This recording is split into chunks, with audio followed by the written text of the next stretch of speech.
Options क्या होते हैं एग्जैक्टली? मान लीजिए मैं किसी भी एक हाउस को खरीदना चाह रहा हूँ और वो हाउस 1 करोड़ रुपए का है। मैं बिल्डर के पास गया, मैंने उनको कहा कि मैं आपको 1 लाख रुपीस दे रहा हूँ, बट इस 1 लाख रुपए के लिए, जिसको हम एक तरह का एडवांस मान लीजिए, बट मुझे आप गारंटी करिए कि मैं अगले 1 साल तक इस घर को 1 करोड़ में खरीद सकता हूँ। तो मैंने एक ऑप्शन खरीद लिया कि मैं अगले 1 साल तक मेरा जो प्राइस है वो फिक्स हो गया। अब मुझे क्या फायदा है एज अ बायर, मुझे क्या फायदा हो रहा है? मान लीजिए कि यहां पर इस सोसाइटी के आसपास कोई मेट्रो बन गई, तो ऑब्वियसली बात है कि प्राइस बहुत ऊपर चले जाएंगे। जो आज घर 1 करोड़ रुपए का था वो 2 करोड़ का हो जाएगा। बट क्योंकि मैंने वो 1 लाख रुपए की ऑप्शन खरीदी हुई थी, मैं जाऊंगा उनके पास, मैं कहूंगा मेरा 1 करोड़ का घर दो, 1 करोड़ का घर मेरा, जो भी मार्केट में अगर वो उस समय 2 करोड़ का हो गया है, मैं उनको बेचूंगा और मुझे 1 लाख पर 99 लाख रुपए का प्रॉफिट हो गया। पहली चीज तो जो 1 लाख रुपए जो मैंने खरीदे, जो मैंने पैसे दिए थे, वो था मेरा ऑप्शन। और अगर हम ट्रेडिंग की एग्जांपल बोलें तो इसको बोलते हैं कॉल ऑप्शन, हम आगे बात करेंगे। दूसरी चीज मैंने बोली कि मेरे को 1 साल का टाइम मिल रहा है, वो इंपॉर्टेंट है, बिकॉज जो बिल्डर है वो आपको कहेगा कि ऐसा नहीं कि आपको 10 साल तक आप आराम से आ सकते हो, you have a time frame कि आपको परचेस करना है तो विद इन 1 ईयर करना पड़ेगा।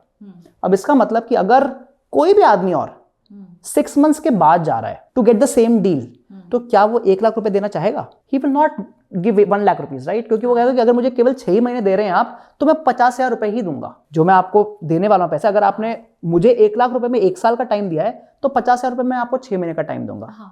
तो यहां पर आपको टाइम वैल्यू ऑफ मनी भी थोड़ा समझ में आ रहा है जब हम ऑप्शंस को यूज कर रहे हैं कि कितने दिन तक हम उस ऑप्शन को होल्ड करने वाले हैं। तो ये बहुत ही क्रूड एग्जांपल हो गया कि कॉल ऑप्शन क्या होता है। सिमिलरली पुट ऑप्शन का हम एग्जांपल ले लेते हैं। हम सब ने इंश्योरेंस करवाई हुई है जी, अलग अलग चीजों की हम इंश्योरेंस करवाते हैं।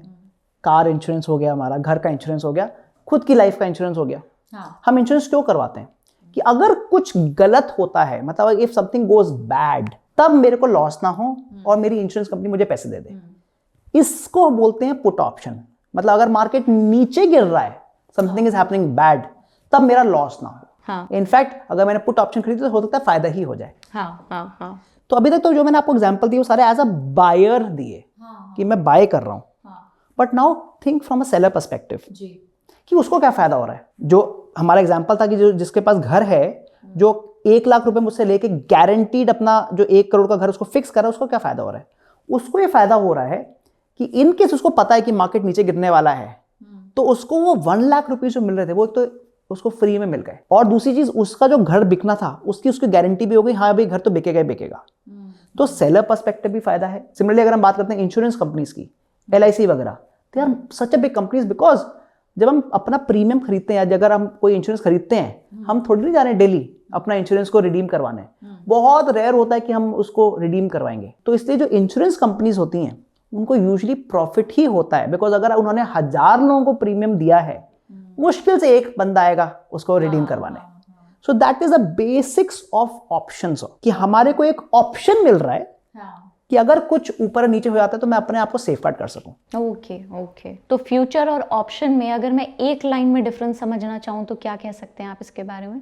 जो मेजर डिफरेंस है that is the linearity concept. हमने बात करी थी फ्यूचर्स आर लीनियर प्रोडक्ट जी, स्टॉक के साथ चलते हैं। अगर ऊपर जाएगा तो 100 रुपए ऊपर जाएगा तो 100 रुपए ऊपर चले जाएगा, और अगर 100 रुपए स्टॉक नीचे गिरा तो वो भी 100 रुपए गिर जाएगा।